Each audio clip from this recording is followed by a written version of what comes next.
കലം ഗ്രൂപ്പിൽ നിന്നല്ല വന്നതെന്ന് അവർ കണ്ടെത്തി. മികച്ച കളിമൺ കലം സൃഷ്ടിക്കാൻ ചുമതലപ്പെടുത്തിയ ഗ്രൂപ്പിൽ നിന്നാണ്. പകരം കഴിയുന്നത്ര കളിമൺ കലങ്ങൾ ഉണ്ടാക്കുക എന്ന ലക്ഷ്യത്തോടെയുള്ള ഗ്രൂപ്പിൽ നിന്നാണ് ഏറ്റവും മികച്ച കലം വന്നത്. എന്തുകൊണ്ട്? ശരി, ക്വാണ്ടിറ്റി ഗ്രൂപ്പ് വളരെയധികം കളിമൺ കലങ്ങൾ നിർമ്മിച്ചതിനാൽ അവർ ഏതാണ്ട് പൂർണ്ണമായ കളിമൺ കലങ്ങൾ സൃഷ്ടിക്കുന്നതുവരെ അവ നിർമ്മിക്കുന്നതിൽ കൂടുതൽ മികച്ചതായിത്തീരുന്നു. ഇത് യൂട്യൂബിനും ബാധകമാണെന്ന് ഞാൻ കരുതുന്നു. ഗുണനിലവാരം അളവിനെ മറികടക്കുന്നു. എന്നാൽ നിങ്ങൾ കൂടുതൽ വീഡിയോകൾ സൃഷ്ടിക്കുമ്പോൾ ഉള്ളടക്കം സൃഷ്ടിക്കുന്നതിൽ നിങ്ങൾക്ക് കൂടുതൽ പരിശീലനം ലഭിക്കുന്നു. നിങ്ങൾക്ക് കൂടുതൽ കാര്യങ്ങൾ പരീക്ഷിക്കാൻ കഴിയും. മറ്റൊരു വിധത്തിൽ പറഞ്ഞാൽ ഗുണനിലവാരം അളവിലാണ് വരുന്നത്. അതുകൊണ്ടാണ് അപ്ലോഡ് ഫ്രീക്വൻസി. നിങ്ങൾ എത്ര തവണ വീഡിയോകൾ പോസ്റ്റ് ചെയ്യുന്നു എന്നത്.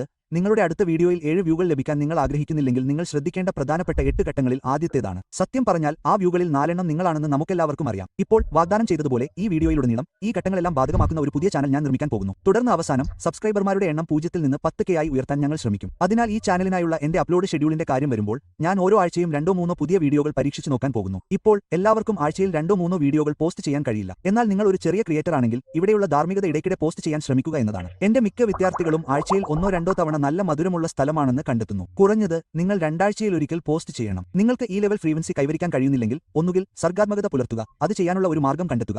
അല്ലെങ്കിൽ 2, നിങ്ങളുടെ ഉള്ളടക്കം പുനർവിചിന്തനം ചെയ്യുക, അത് ലളിതമാക്കുക. അങ്ങനെ നിങ്ങൾക്ക് കൂടുതൽ തവണ പോസ്റ്റ് ചെയ്യാൻ കഴിയും. എന്നാൽ ചുരുക്കത്തിൽ നിങ്ങൾ ഇതിനകം തന്നെ മുൻ അനുഭവങ്ങളിൽ നിന്ന് ഒരു മാസ്റ്റർ കണ്ടന്റ് സൃഷ്ടാവല്ലെങ്കിൽ വീഡിയോകൾ ഇടയ്ക്കിടെ അപ്ലോഡ് ചെയ്യുക. എന്നാൽ ഒരു നിമിഷം നമുക്ക് യാഥാർത്ഥ്യബോധമുള്ളവരായിരിക്കാം. എനിക്ക് അത് അറിയണമെങ്കിൽ മെഴുകുതിരിയിലെ ഏറ്റവും തിളക്കമുള്ള കേക്ക് ആകേണ്ടതില്ല. 0 മുതൽ 10,000 വരെ സബ്സ്ക്രൈബർമാരുള്ള ഒരു യൂട്യൂബ് ചാനൽ. ധാരാളം വീഡിയോകൾ നിർമ്മിക്കുന്നതിനേക്കാൾ കൂടുതൽ കാര്യങ്ങൾ ഞാൻ ചെയ്യേണ്ടതുണ്ട്. അത് ഞങ്ങളെ അടുത്ത ഘട്ടത്തിലേക്ക് കൊണ്ടുവരുന്നു. ഇപ്പോൾ നിങ്ങൾ ഒരാളുമായി സംഭാഷണം നടത്തുന്നതായി സങ്കല്പിക്കാൻ ഞാൻ ആഗ്രഹിക്കുന്നു. ഇപ്പോൾ നിങ്ങൾ ഒരു വിഡ്ഢിയായതിനാൽ സംഭാഷണം യൂട്യൂബിലേക്ക് തിരിയുന്നു. നിങ്ങൾ സംസാരിക്കുന്ന ഈ വ്യക്തി പെട്ടെന്ന് നിങ്ങളോട് ചോദിക്കുന്നു, നിങ്ങളുടെ പ്രിയപ്പെട്ട യൂട്യൂബർ ആരാണ്? എന്തുകൊണ്ടാണ് നിങ്ങൾ അവരെ ഇഷ്ടപ്പെടുന്നത്? ഇനി ആ ചോദ്യത്തെക്കുറിച്ച് നിങ്ങൾ ചിന്തിക്കണമെന്ന് ഞാൻ ആഗ്രഹിക്കുന്നു. നിങ്ങളുടെ പ്രിയപ്പെട്ട യൂട്യൂബറെ വിവരിക്കുന്നതിനും മറ്റുള്ളവരെക്കാളും നിങ്ങൾ അവരെ കൂടുതൽ ഇഷ്ടപ്പെടുന്നത് എന്തുകൊണ്ടെന്ന് വിശദീകരിക്കുന്നതിനും നിങ്ങൾ എന്ത് ശ്രദ്ധേയമായ സ്വഭാവ സവിശേഷതകളും ഘടകങ്ങളും കൊണ്ടുവരും. അവർ ചെയ്യുന്നതിൽ അവർ അവിശ്വസനീയമാംവിധം മിടുക്കരാണെന്ന് നിങ്ങൾ പറയുമോ? മറ്റുള്ളവരെക്കാളും നിങ്ങളെ ചിരിപ്പിക്കുന്ന ഒരു കോമഡി ശൈലി അവർക്കുണ്ടോ? അവർക്കൊരു സവിശേഷ പശ്ചാത്തലമോ വ്യക്തിത്വമോ ഉണ്ടോ? ആധികാരികതയിൽ അവർക്ക് PhD ഉണ്ടോ? അവർ അവരുടെ വീഡിയോകളിൽ ധാരാളം നിക്ഷേപിക്കുന്നുണ്ടോ? അവർ വളരെ വേഗത്തിലും സംക്ഷിപ്തമായും കാര്യങ്ങൾ പഠിപ്പിക്കുന്നുണ്ടോ? അതോ നിങ്ങൾ ഇതുവരെ കണ്ടിട്ടുള്ളതിൽ വെച്ച് ഏറ്റവും അവിശ്വസനീയമാംവിധം സുന്ദരനും മിടുക്കനും എല്ലാറ്റിനുമുപരി എളിമയുള്ളവനുമായ വ്യക്തിയാണോ അവർ? അത് എന്തായാലും നിങ്ങളുടെ പ്രിയപ്പെട്ട യൂട്യൂബറെ വിവരിക്കുകയും നിങ്ങൾ അവരെ ഇഷ്ടപ്പെടുന്നത് എന്തുകൊണ്ടെന്ന് വിശദീകരിക്കുകയും ചെയ്യുമ്പോൾ